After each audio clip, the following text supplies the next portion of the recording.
तो जैसा कि आप मेरे चैनल पर देखते रहते हैं मुख्तलिफ वीडियो, और मैं जो है इस्तांबुल के टूर पर हूं, और इस वक्त जो है मैं आपको एक होटल का रिव्यू करके बताऊंगा कि इस होटल का किराया कितना है और क्या सहूलतें हैं।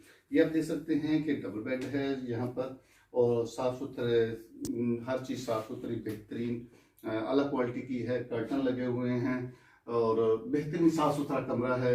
ये टीवी लगा हुआ है, टीवी के साथ एसी लगा हुआ है, एक एक्स्ट्रा बेड भी लगा हुआ है।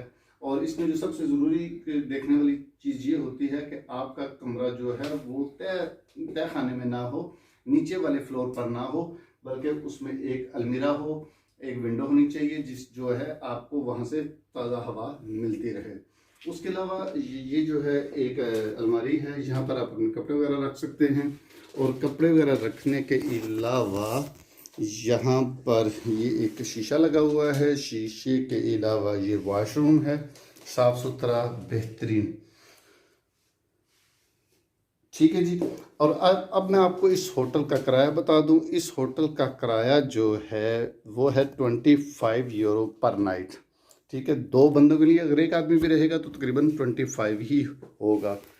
तो आज का जो होटल का ये रिव्यू था, तो आप मुझे बताइएगा कि आपको कैसा लगा। तो मिलते हैं नेक्स्ट वीडियो में। Good bye.